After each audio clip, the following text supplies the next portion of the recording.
Hello बच्चों, स्वागत है आपका आपके अपने YouTube channel math with Savita Deswal और मैं हूं सविता देसवाल। बेटा आज हम शुरू करेंगे कक्षा 9 प्रश्नावली 12.2 क्योंकि 12.1 हम पहले एक्सरसाइज में पहले वीडियो में कर चुके हैं। 12.2 में हम क्या करेंगे बेटा, क्योंकि 12वां जो चैप्टर है वो हमारा हीरोन सूत्र के बारे में है, तो इस एक्सरसाइज में भी हम हीरोन सूत्र का ही प्रयोग करेंगे। फर्स्ट क्वेश्चन है 12.2 का, एक पार्क चतुर्भुज एबीसीडी के आकार का है जिसमें कोण C 90 degree, A B 9 metre, BC 12 metre, CD 5 metre और एडी 8 मीटर है। इस पार्क का क्षेत्रफल कितना है? तो सबसे पहले हम क्या करेंगे बेटा, एक रफ आकृति बना लेंगे।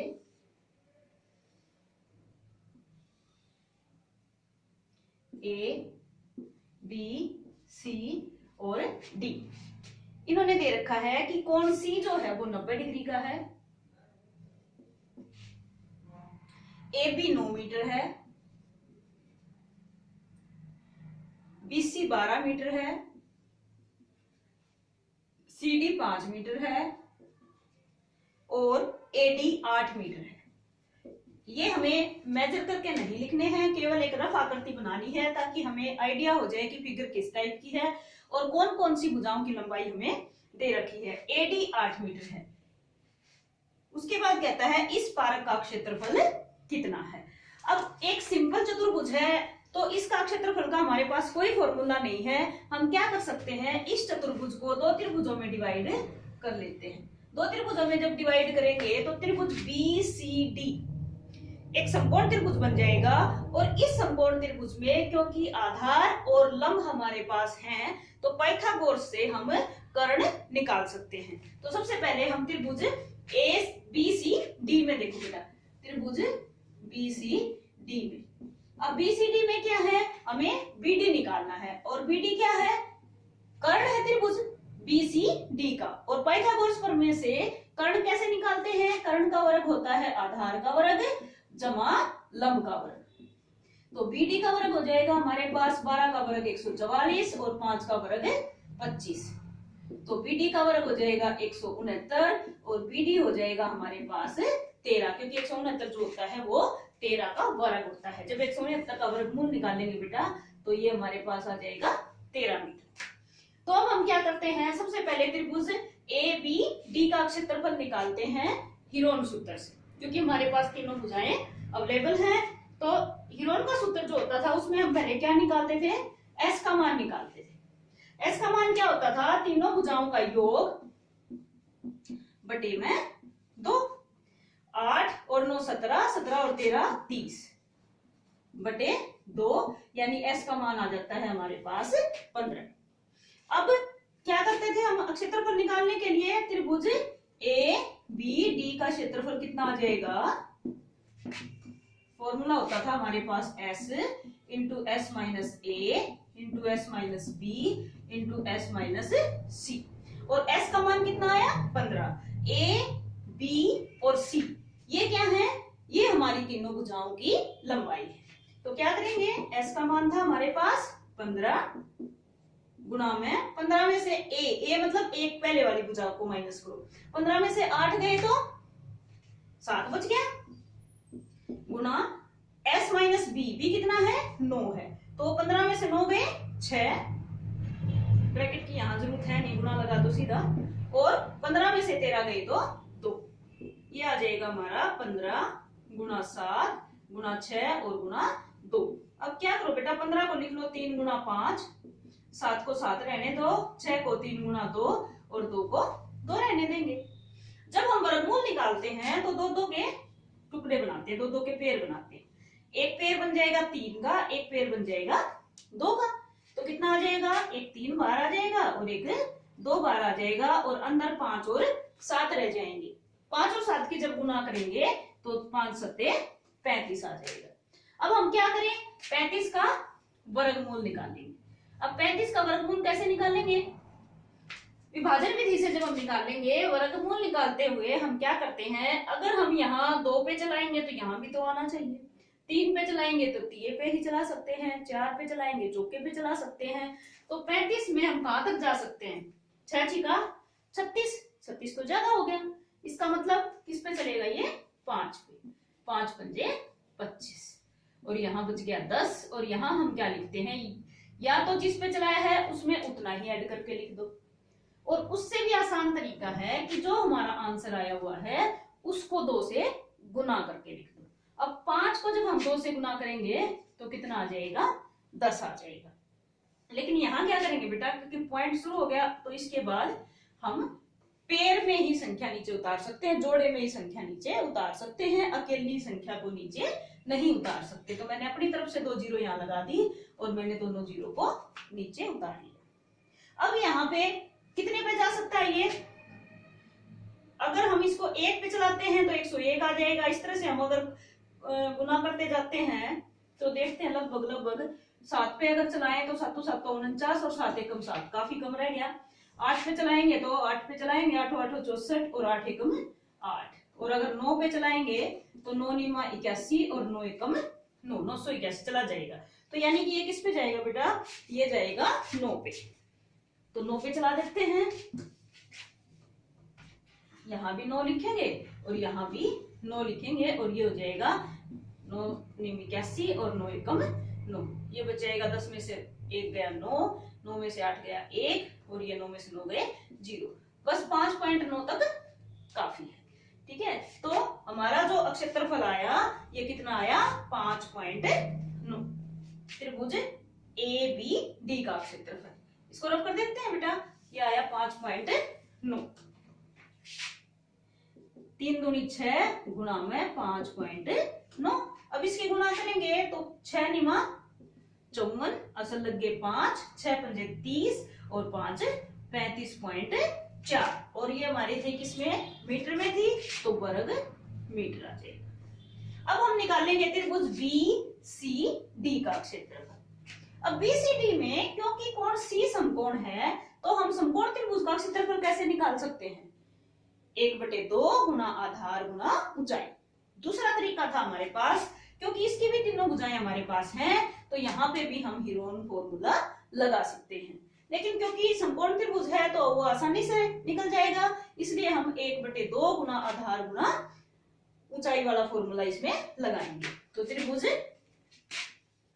BCD का क्षेत्रफल कितना आ जाएगा, 1/2 गुना आधार 12 था और ऊंचाई 5 थी, 2 छिके 12 और 6 और 5 की गुणा करेंगे तो 30 वर्ग मीटर। अब हमें तो क्या निकालना था, पूरे ABCD चतुर्भुज का क्षेत्रफल निकालना था। तो चतुर्भुज ABCD का क्षेत्रफल क्या हो जाएगा, का क्षेत्रफल हो जाएगा त्रिभुज ABD का क्षेत्रफल जमा त्रिभुज BCD का क्षेत्रफल।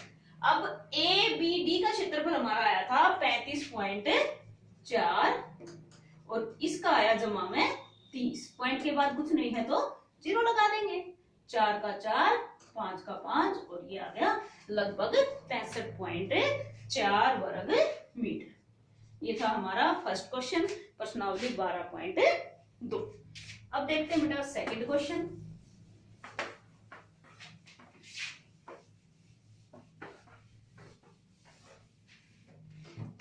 सेकंड क्वेश्चन में कहता है एक चतुर्भुज ABCD का क्षेत्रफल ज्ञात कीजिए जिसमें AB 3, BC 4, CD 4, DA 5 और AC 5 सेंटीमीटर दे रखे हैं।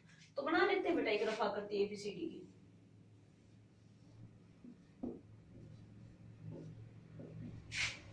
क्या क्या दे रखा है बेटे, AB की लंबाई 3 सेंटीमीटर, BC की लंबाई 4 सेंटीमीटर, CD की लंबाई 4 सेंटीमीटर और DA की लंबाई 5 सेंटीमीटर और AC की लंबाई भी 5 सेंटीमीटर। AC भी जो है वो 5 सेंटीमीटर।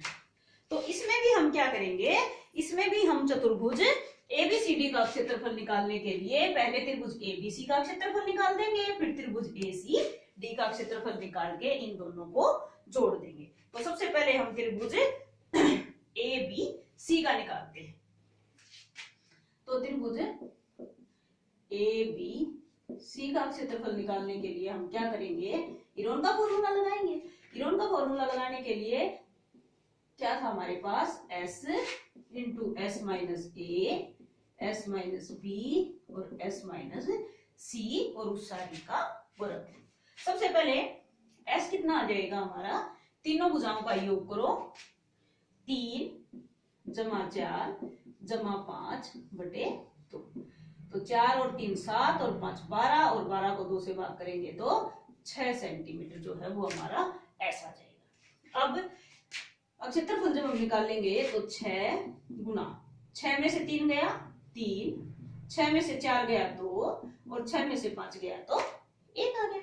अब 6 को लिख सकते हैं हम 3 दूनी 6, 3 गुना 2, ये 3 ऐसे का ऐसा और ये 2 ऐसे का ऐसा, 1 की जरूरत वैसे नहीं थी। अब एक 3 का पेयर बन गया और एक 2 का पेयर बन गया, तो हमारा जो वर्गमूल आ गया वो आ गया 6 पूरा पूरा। तो इस त्रिभुज का क्षेत्रफल ए बी सी का क्षेत्रफल हमारे पास क्या आ गया, 6 वर्ग सेंटीमीटर। अब हम त्रिभुज ए सी डी का क्षेत्रफल निकालते हैं, त्रिभुज ए सी डी का क्षेत्रफल। उसके लिए s क्या आएगा, पहले s आ जाएगा 5 जमा 4 जमा 5 और बटे 2, 5 और 5 10 और 4 14, 14 को 2 से भाग करेंगे तो 7 आ जाएगा। अब क्षेत्रफल निकालने के लिए 7 गुना 7 में से 5 गए 2, 7 में से 4 गए 3 और 7 में से 5 गए 2 आ जाएगा। अब क्या हुआ, 2 और 2 का तो एक पेयर बन गया, तो इसको तो 1 2 को बाहर निकाल लेंगे और अंदर 7 और 3 की गुणा करेंगे तो 7 दिया 21 आ जाएगा। अब 21 का क्या निकालेंगे, हम वर्गमूल निकालेंगे और 21 का वर्गमूल यहां निकाल देते हैं। सबसे पहले किस पे जाएगा, ये 4 पे, 4 चौके 16, 5 बच गया, पॉइंट के बाद कुछ नहीं है तो 0 बना देते हैं और दोनों यू की यू 0 हम नीचे उतार लेते हैं।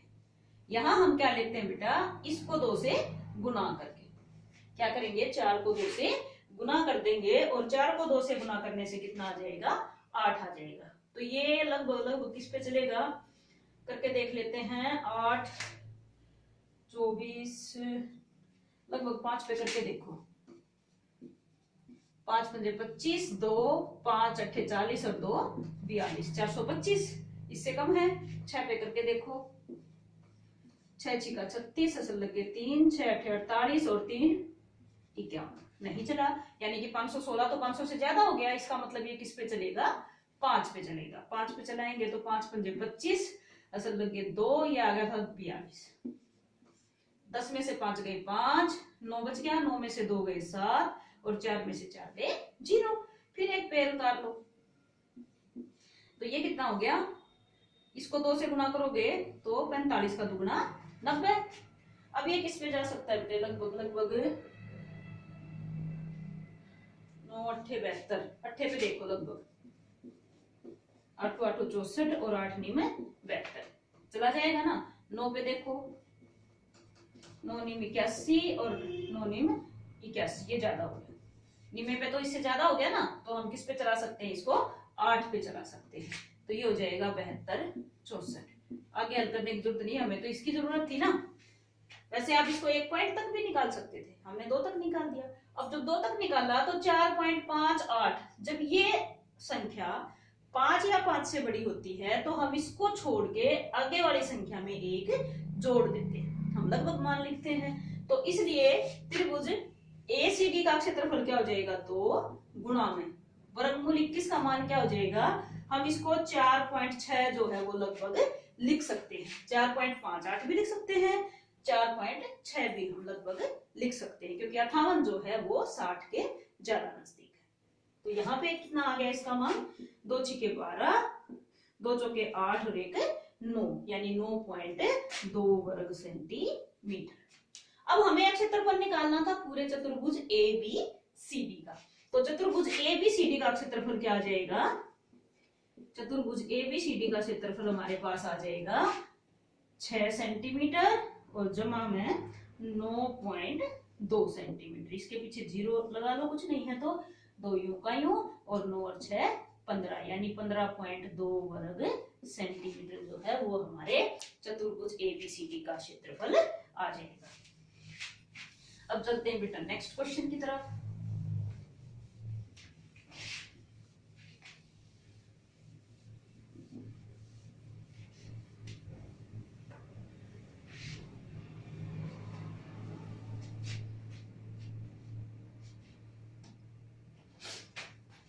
क्वेश्चन जो है, ये क्वेश्चन पेपर में बहुत कम आता है क्योंकि काफी लेंथी क्वेश्चन है, लेकिन फिर भी बेटे हमें ये सोल्व करना आना चाहिए। ये कहता है राधा ने एक रंगीन कागज से एक हवाई जहाज का चित्र बनाया जैसा कि आकृति में दिखाया गया है। प्रयोग किए गए कागज का कुल क्षेत्रफल ज्ञात कीजिए। अब हमारी जो आकृति है वो क्या है, यहाँ त्रिभुज है पहले, फिर यहाँ एक आयत है,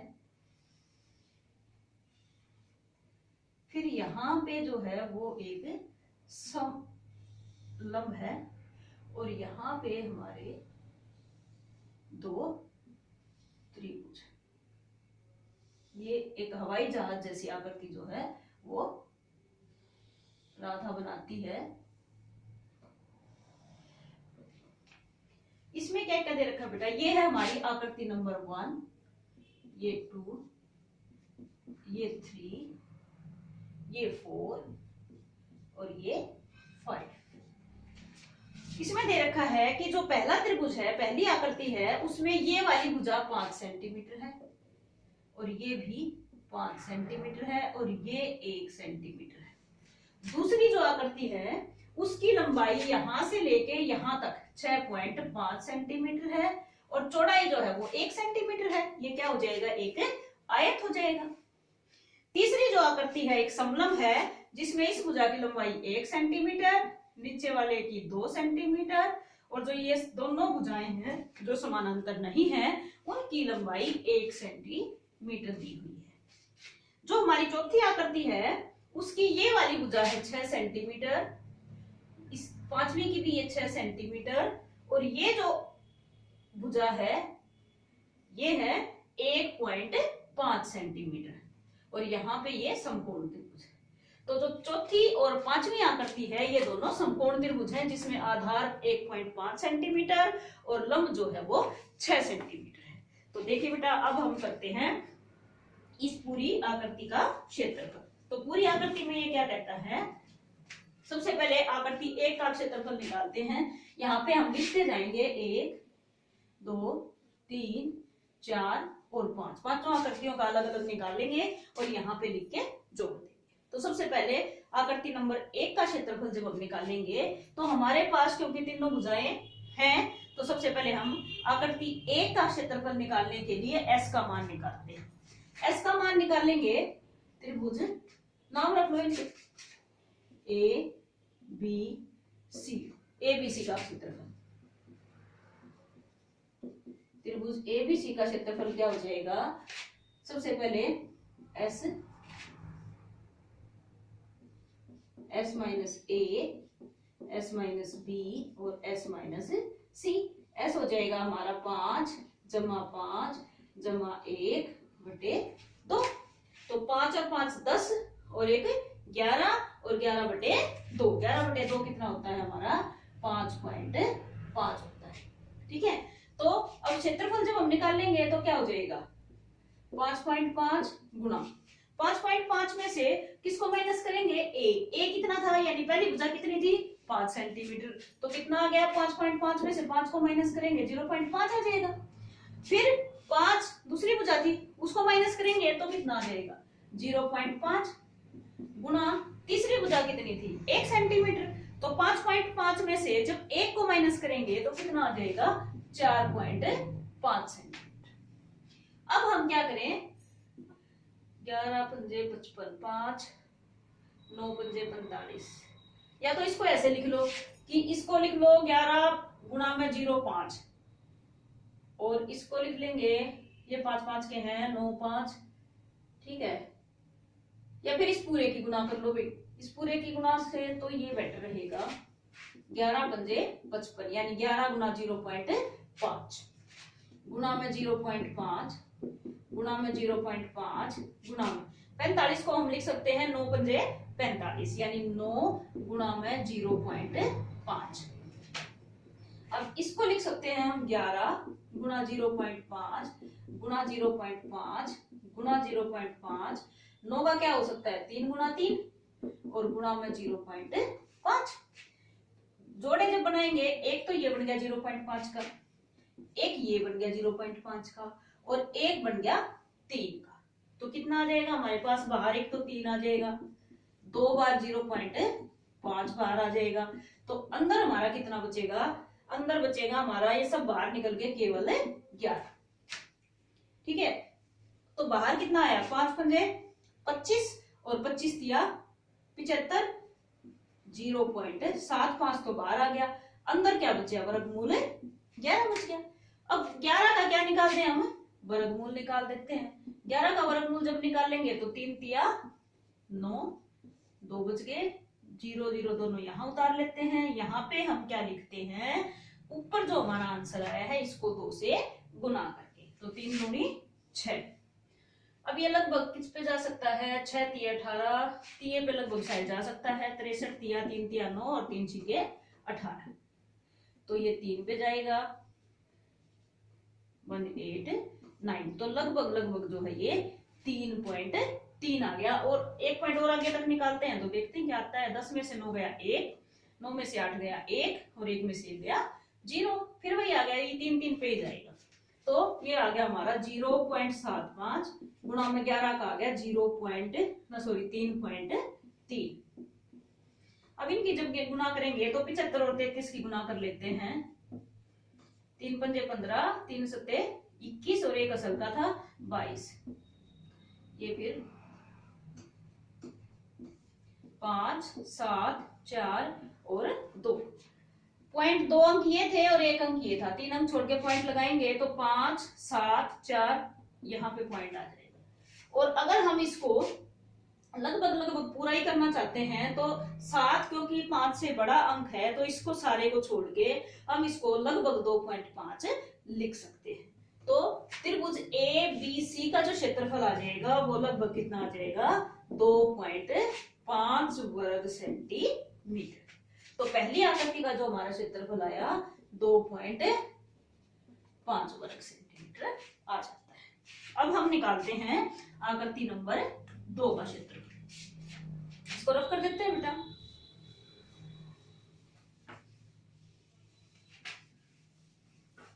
आकृति नंबर 2 का क्षेत्रफल निकालने के लिए BC, इसका नाम D रख लेते हैं और इसका नाम E रख लेते हैं। तो BCD E का क्षेत्रफल या आकृति नंबर 2 का क्षेत्रफल भी लिख सकते हैं। आकृति नंबर 2 का क्षेत्रफल क्या हो जाएगा, क्योंकि ये एक आयत है और आयत का क्षेत्रफल होता है लंबाई गुना चौड़ाई। अब हमारी लंबाई कितनी है, लंबाई है 6.5 सेंटीमीटर और चौड़ाई है 1 सेंटीमीटर। तो इसका क्षेत्रफल हो जाएगा 6.5 गुना में 1 बराबर है 6.5 वर्ग सेंटीमीटर। तो आकृति नंबर 2 का आ गया हमारा 6.5 वर्ग सेंटीमीटर। अब आ जाता है बेटा आकृति नंबर 3 का क्षेत्रफल। आकृति नंबर 3 का क्षेत्रफल जब हम निकालेंगे,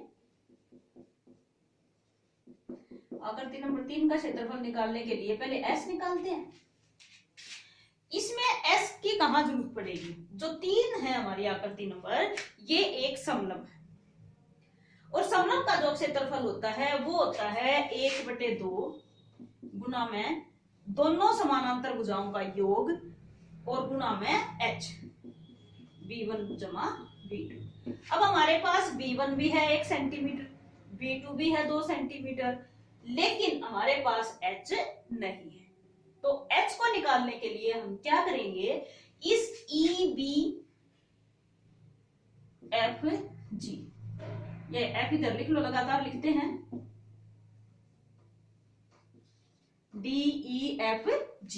DEFG एक समलंब है, उसमें हम क्या करते हैं, इस DG के समानांतर एक रेखा ले लेते हैं जिसका नाम, इसका नाम H रख लेते हैं। अब ये जो समानांतर चतुर्भुज बन गया EDGH, ये भुजा 1 सेंटीमीटर थी तो ये भी क्या होगी 1 सेंटीमीटर, क्योंकि हमने ये भुजा इसके समानांतर ली है, ये इसके समानांतर पहले से ही दे रखी थी। और किसी भी चतुर्भुज में जब दोनों युग्म आपस में समानांतर होते हैं तो वो एक समानांतर चतुर्भुज होता है। और समानांतर चतुर्भुज की सम्मुख भुजाएं जो होती हैं उनकी लंबाई समान होती है। तो EDGH जो एक चतुर्भुज बना, ये एक समानांतर चतुर्भुज है और क्योंकि इसकी ये भुजा 1 सेंटीमीटर है तो EH भी जो है वो हमारी 1 सेंटीमीटर हो जाएगी। अब हम क्या करते हैं, ये जो भुजा थी एफ जी, इस पूरी भुजा की लंबाई 2 सेंटीमीटर थी और इसके सामने वाली इस एच जी भुजा की लंबाई कितनी है, 1 सेंटीमीटर। तो हमारी जो एफ एच भुजा बची उसकी लंबाई भी 1 सेंटीमीटर बच जाएगी। अब ये जो त्रिभुज बना ई एफ एच, ये एफ है बेटा, ई एफ एच जो त्रिभुज बना ये एक समबाहु त्रिभुज बन गया। और समबाहु त्रिभुज का जो क्षेत्रफल होता है वो क्या होता है, 1/2 गुना आधार गुना ऊंचाई के बराबर होता है। त्रिभुज ई एफ एच का जो क्षेत्रफल है वो किसके बराबर होगा, वर्गमूल 3/4, ए की 2, ए है 1, तो इसका क्षेत्रफल हो जाएगा वर्गमूल 3/4 वर्ग सेंटीमीटर। अब इसकी जरूरत हमें कहां पड़ी, हमें तो एच निकालना था ना, तो इस त्रिभुज में हम एक लंबसमद्वि वाचक डालते हैं जो कि इसकी ऊंचाई होगी इसी त्रिभुज का क्षेत्रफल। अगर हम दूसरे तरीके से निकालें, क्योंकि हमारे पास अब तो लंब है ना, लंब है हमारा, इसका नाम भी कुछ रख लेते हैं एच, इसका आई रख लेते हैं। ई आई जो है वो इस त्रिभुज में हमने लंब डाल लिया, और जब लंब हमारे पास किसी त्रिभुज में अवेलेबल होता है तो हम उस त्रिभुज का क्षेत्रफल 1/2 गुना आधार गुना ऊंचाई वाले फार्मूले से निकाल लेते हैं। और इसी त्रिभुज का क्षेत्रफल, क्योंकि ये समबाहु त्रिभुज था, हमने वर्गमूल 3/4 ए की 2 के तरीके से निकाला, जो कि हमारा वर्गमूल 3/4 वर्ग सेंटीमीटर आ चुका है। तो अब हम इसी त्रिभुज का क्षेत्रफल निकालते हैं। त्रिभुज ई एफ एच का क्षेत्रफल 1/2 गुना आधार, आधार यहां से यहां तक था 1, ऊंचाई जो कि हमने निकालनी हमें पता ही नहीं, उसका नाम रख लेते हैं एच। तो इस त्रिभुज का क्षेत्रफल हो जाएगा 1/2 गुना आधार गुना ऊंचाई, और वो कितना आया हुआ है हमारा, वो आया हुआ है वर्गमूल 3/4। तो h का मान कितना हो जाएगा, ये 2 उधर जाके ऊपर हो जाएगा, 2 वर्गमूल 3/4, 2 से काटेंगे, 2 एकम 2, 2 दूनी 4, तो h का मान हो जाएगा वर्गमूल 3/2, और वर्गमूल 3 का मान होता है 1.732 और बटे में 2। इस 2 से काटेंगे तो कितना आ जाएगा, पहले 0 पे जाएगा, 0.2 2 छिके 12 और 2 छिके 12, लगभग 0.866। और क्योंकि इसका मान 6 जो है वो 5 से बड़ा है, तो हम लगभग मान इसका 0.9 ले सकते हैं। तो इसका जो लगभग मान है h का वो कितना आ जाएगा, 0.9 सेंटीमीटर। अब इस समलंब ई डी जी एफ का जो क्षेत्रफल है वो हम किस विधि से निकाल सकते हैं, 1/2 गुणा में ऊंचाई और गुणा में दोनों समानांतर भुजाओं का योग लेके हम इस आकृति में इसका क्षेत्रफल निकाल सकते हैं। तो ये कितना आ जाएगा बेटे, 1/2 गुणा में ऊंचाई, ऊंचाई कितनी हो जाएगी 0.9 गुणा में दोनों समानांतर भुजाओं का योग 1 जमा में 2, तो ये कितना हो गया 0.9 गुणा 2 और 1 3 और बटे में 2, तो ये हो गया 9 तिया 27 यानी 2.7 बटे में 2, और इससे काटेंगे तो 2 एकम 2, 2 तिया 6 और 2 पंजे 10, लगभग 1.375 क्या था वर्ग सेंटीमीटर। ये आ जाता है हमारा आकृति नंबर 3 का क्षेत्रफल 1.35 वर्ग सेंटीमीटर।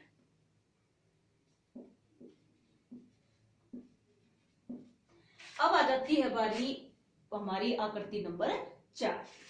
आकृति नंबर 4 और आकृति नंबर 5 के जो क्षेत्रफल हैं वो दोनों बराबर हैं, क्योंकि दोनों आकृतियां बराबर हैं, समान। तो आकृति नंबर 4 तथा आकृति नंबर 5 का जो क्षेत्रफल होगा वो क्या आ जाएगा, वो आ जाएगा बेटा क्योंकि ये समकोण त्रिभुज है तो समकोण त्रिभुज का क्षेत्रफल होता है 1/2 गुणा में आधार है 6 सेंटीमीटर और ऊंचाई है 1.5, या उल्टा कर सकते हो, ऊंचाई ले सकते हो 6 सेंटीमीटर और आधार ले सकते हो 1.5 सेंटीमीटर। तो इसको काटेंगे 2 तिया 6 और 15 तिया 45, यानी 4.5 वर्ग सेंटीमीटर। तो आकृति नंबर 4 का भी 4.5 वर्ग सेंटीमीटर और आकृति नंबर 5 का भी 4.5 वर्ग सेंटीमीटर जो है वो क्षेत्रफल आ जाता है। तो इस पूरी आकृति यानी इस पूरे एरोप्लेन का जो क्षेत्रफल आएगा वो क्या आएगा, इन 5 आकृतियों के क्षेत्रफल को हम जोड़ देंगे। तो जोड़ते हैं, चलो क्या करेंगे, इनके पीछे कुछ नहीं है तो 0 लगा लेते हैं।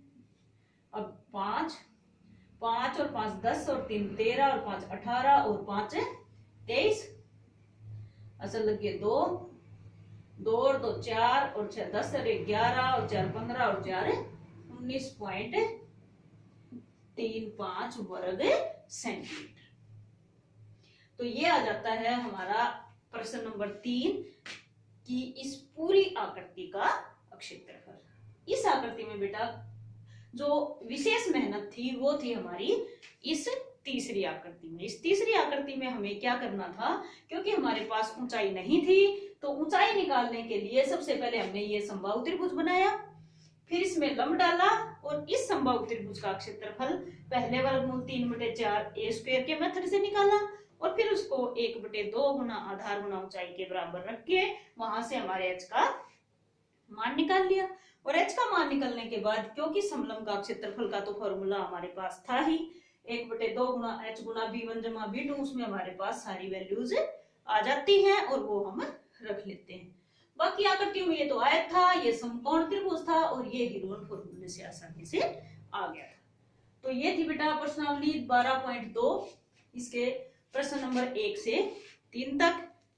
बाकी के जो क्वेश्चंस हैं इसके वो करेंगे नेक्स्ट वीडियो में। उम्मीद है बेटा आपको अच्छे से समझ में आया होगा। आपको कमेंट करके कमेंट सेक्शन में जरूर बताना है कि आपको कैसा समझ में आता है। जिस बच्चे ने अभी तक चैनल को सब्सक्राइब नहीं किया है जल्दी से चैनल को सब्सक्राइब करें, शेयर करें। थैंक यू बेटा।